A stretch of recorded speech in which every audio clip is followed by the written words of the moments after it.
All right, hey data lovers, welcome to another I Love Data Fridays here at the International Data Evaluation Center on the beautiful campuses of The Ohio State University. Mary Freed, there is no laughing at me while I record this video. All right, so folks, here we have another I Love Data Fridays video. And this podcast, this question is coming from our April 7th of 2017 I Love Data Fridays video, volume number 5. And this was actually our first question that we got. We're recording them out of order here. And our question was, is there a relationship between the mid-year exit scores and our year-end scores? So let's get to it. Who's talking data to you today? Well, of course, you've got me, Jeff Reimer-Bashore, Director of IT and Operations here at IDEC. And laughing at me from just to my left is Mary Freed, trainer here at The Ohio State University. Mary, welcome to I Love Data Fridays. Oh, and everyone knows how much I love data. Yeah. Okay. So Mary, we're very glad to have you here today in the office, staring at the big screen and ready to talk a little data. So let's get into it. Let's talk about our question. What we have is that our question is, when I am getting ready to end a child's series of lessons, I find myself wondering if her literacy processing system is strong enough for her to continue on successfully when daily lessons are ended. What relationship exists between mid-year exit observation survey scores and the end-of-year scores? So here's how we're going to break it down. Let's talk a little data to each other. I've had a few back and forth with this teacher leader over the last month or so, kind of, narrowing things down, getting a good picture of what we're trying to figure out here. And I'm hoping I'm getting really to the heart of the situation. So what we are going to look at today, we're going to look at some data for our first round discontinued students. And we're going to see, do any correlations exist between our exit scores and our year-end text reading level? And if we do see any correlations, do they seem to help to get children to a year-end text reading level of 16 or above? That text level 16 being the bottom of the average band for our text reading level at year end. So, do any correlations exist? We went through and computed some correlations. So we looked at if there was a correlation between our year-end text reading level and our exit scores. And I did find that 3 of them have what are called a moderate positive relationship. So our exit text reading level there, the first one that's bolded, has a moderate positive relationship to our year-end text reading level, meaning that as we see higher text reading levels when a child exits reading recovery, we see that the year-end text reading level also increases along with that most of the time. And then we also see that there is a moderate positive relationship between the SLOS and oral reading test score, and also our Ohio word test has a moderate positive relationship. And I'm going to talk about those 2 together since there's both word tests. But as we see that when children exit reading recovery, the more words that they recognize, there is a relationship that they tend to have a higher text reading level at the end of the school year. So yes, a correlation does exist. Now, there were only weak correlations between the other tasks of the observation survey. All those were weak, so we weren't really going to talk about those. So let's really get into some data here, because I know Mary's chomping at the bit to talk to me about some... Mary, don't shake your head at me like that. Okay, so we're going to look at some data where we're going to look at the percentage of first-round discontinued children, what percentage of them had a text reading level of 16 or higher. And we're going to break it down by different exiting scores for text reading level, Ohio word test, and the SLOS and oral reading test. So let me do a quick transition of screens here. And I am going to start with the Ohio word test. So what I am showing here is we're looking at exit scores in this column for the Ohio word test, starting with kids who had an exiting Ohio word test score of 10 or below, all the way up to the kids who had a 20 on their exiting Ohio word test.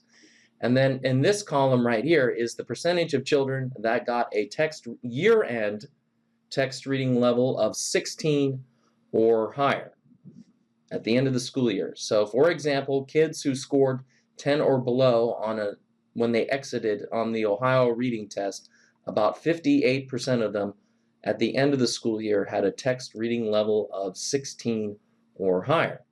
So now we can see that sort of moderate relationship between them, that, you know, as the exit Ohio word test scores go up when a child exits, the higher their percentage of kids reach that year-end text reading level of 16 or greater, with sort of the biggest value when they get to, you know, kids recognizing the full set of 20 words on the Ohio word test.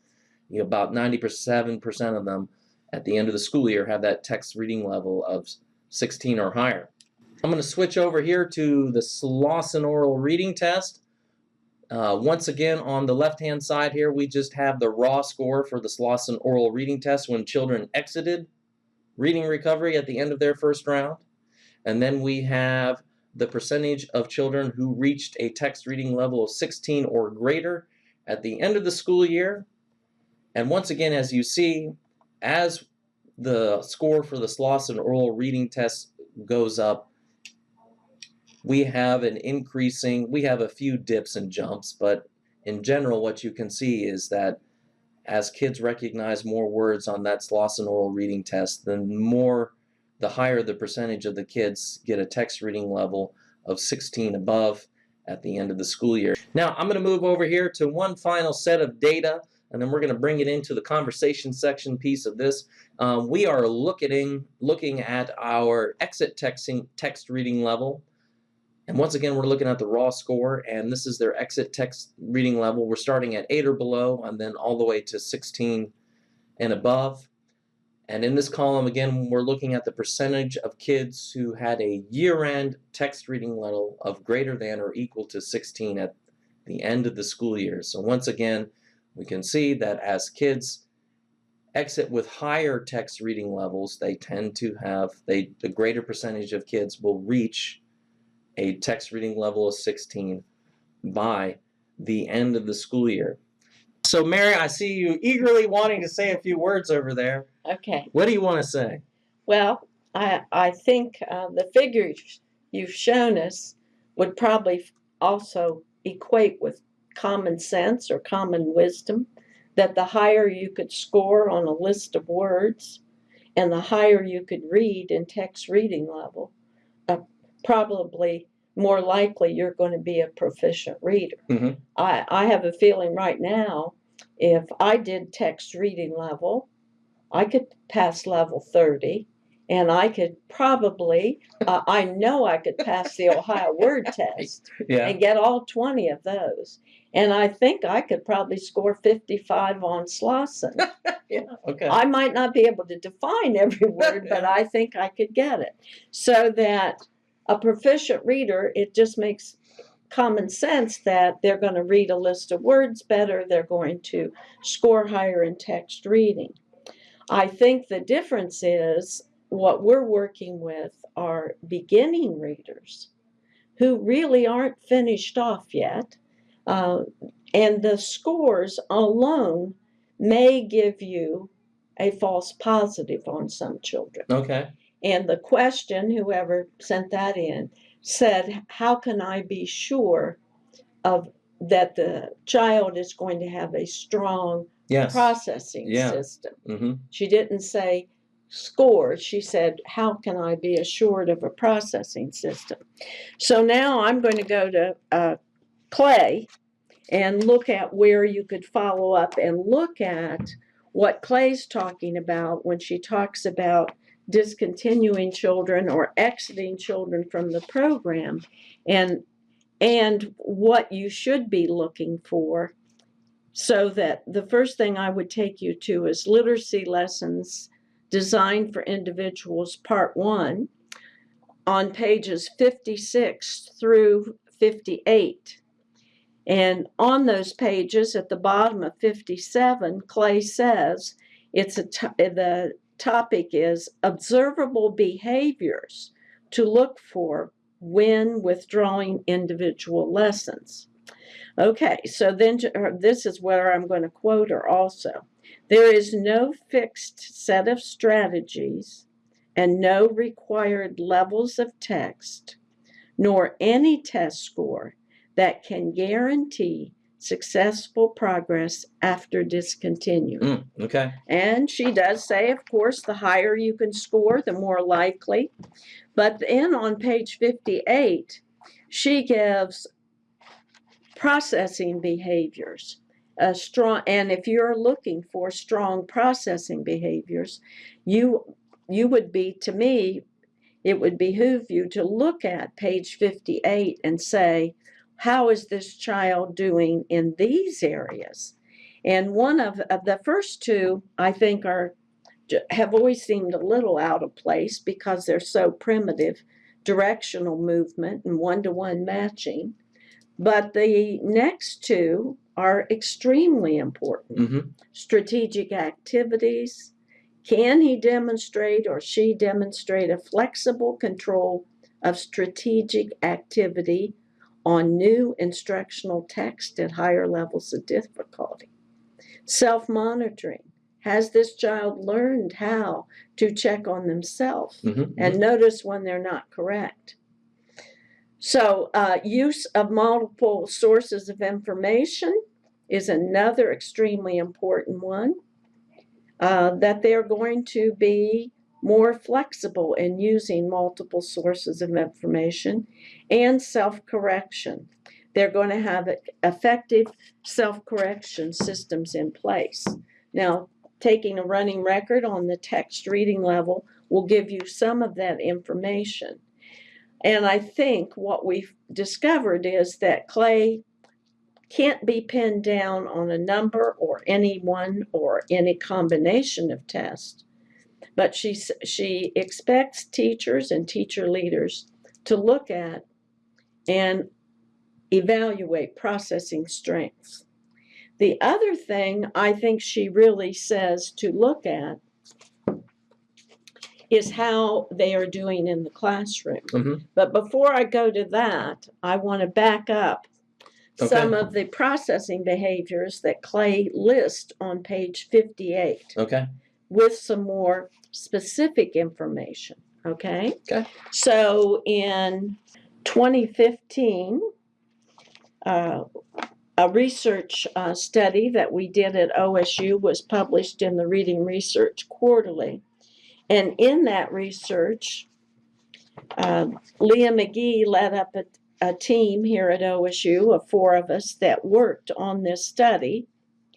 And it was, the study's called Change Over Time in First Graders, Strategic Use of Information at Point of Difficulty in Reading. So now we can see, Clay gave us some general categories to look at for processing strengths. But after working on this research project where it was composed of 23 reading recovery teachers, and for this study, 39 students. And to be in the study, they had to have read at least at 3 different levels that we could have running records from to look at them. And we controlled for what books they were reading at levels 3, 5, 9, 3, 5, 7, 9, 12. We did 14 and 16, but we really looked at exit at the earlier levels first. So we had 39 students, and when we collected all those running records, we had 292 different running records. We looked at and coded over 2,500 error episodes. And we coded them within an error episode. A child might take 2, 3, 4, 6 actions. Okay. So we coded then over 5,000 student actions. Oh, wow. Okay. At point of difficulty. Okay. So to make a long story short, I think I could give research evidence to say how important self-monitoring is, self-correction, and use of multiple sources of information on page 58 of Clay's book. What we found was we looked at children who entered in fall, we looked at where they exited, and we looked at how they scored then at exit and end of year. And what we found in their running records was the students who at the end of the year read above at level 16 and above, and some of them were quite a ways above, had more what we classified as typical action chains. And what a typical action chain is, the child's reading, comes to a word, says something, notices it's wrong, monitors, and self-corrects. That happens a lot, and it happens more for the children who are eventually discontinued and are successful at the end of the year. Okay. Okay. But even the children who don't discontinue and the children who aren't above 16 at the end of the year will have some evidence of these typical action chains. That's why we call them typical. Okay. They were across all readers. Okay. All right. The bigger thing that we found, the more important thing in our research evidence, was the children who were the most successful and definitely above 16 or above at the end of the year had something other pattern in their reading. When they came to difficulty, they tended to try and make multiple attempts.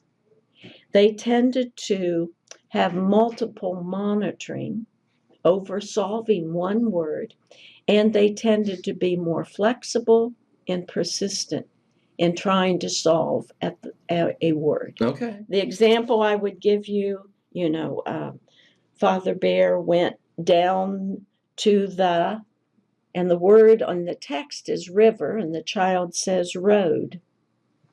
But the reader that we say, this flexible, complex action chain becomes a good predictor of who's building that strong literacy processing system. Okay. They don't stop at road. For this example, the child repeated the word road.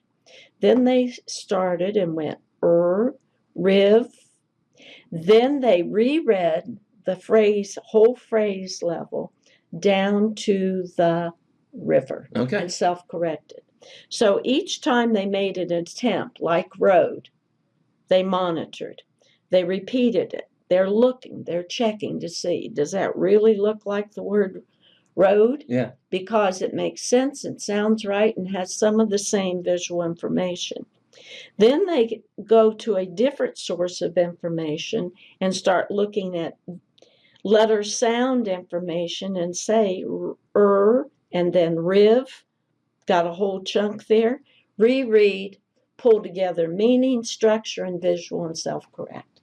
And that what became a marker for children who were the most successful at the end of the year in text level and in successful strong processing. Okay. Okay? Good. Okay.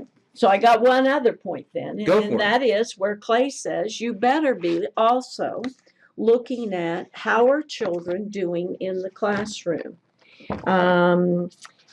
I'm looking at literacy lessons designed for individuals, part 2, page 99. And in this section, it's about how children are reading books. And she says, almost inevitably, that's her topic. Teachers must prepare their children for the transition from the supplementary help they get in reading recovery back to the classroom activities only. It is almost inevitable that curricula and classroom practices planned by teachers will ask children to engage in practices for which reading recovery teacher has not had time to prepare them. So Clay suggests that in the last 4 weeks of the child's reading recovery program, the teachers and teacher leaders have to make an effort to see what's going on in the classroom, how well the child is performing and prepared to make progress independently in the classroom. And she says that these adaptations, if you have to really work on something, must receive attention in the final weeks of its lesson series. Okay.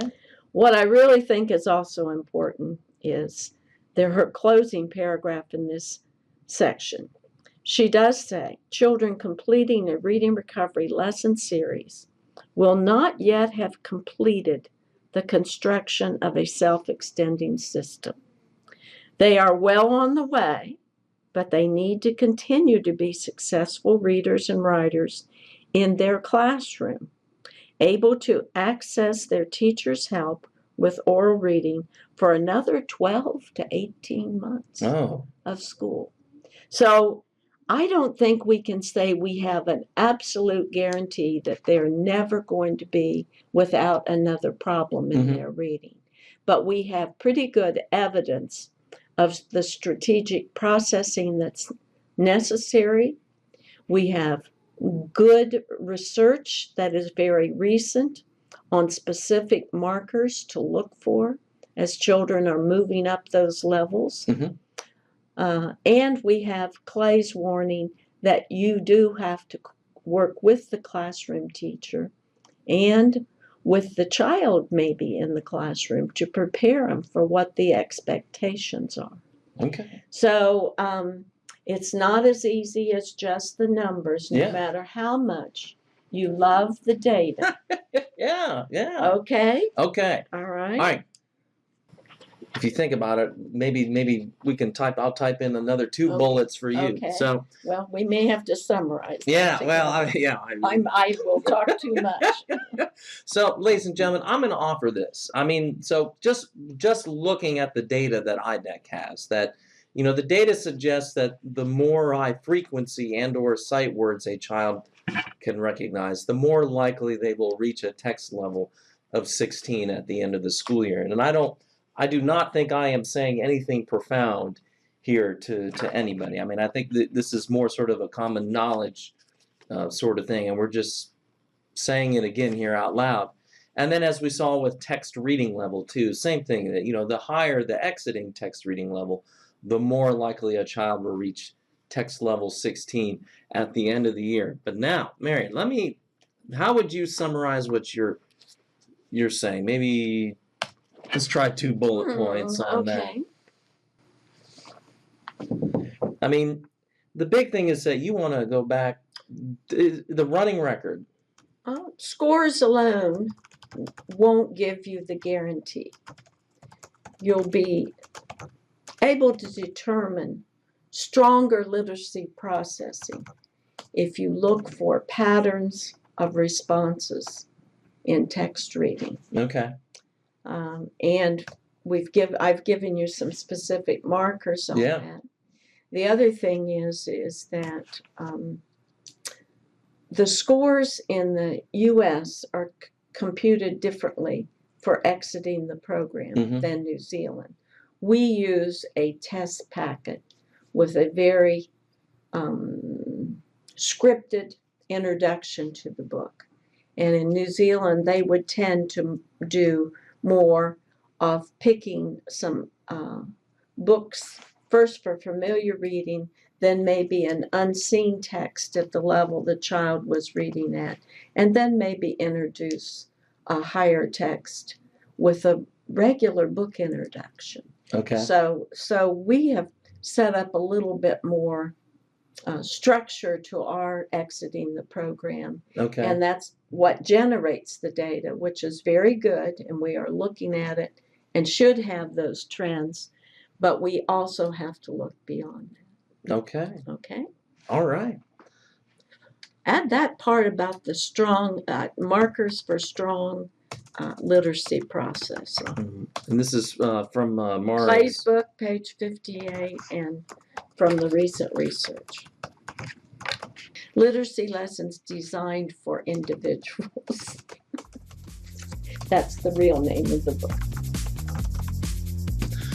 All right, ladies and gentlemen, well, I will say thank you for watching another I Love Data Fridays. And Mary, thank you for sitting in on this video. Oh, I just love your data so much. I'll just do it anytime. No, don't say that. Okay. So, ladies and gentlemen, thank you again for watching. And as I always like to say, we will talk data to you later.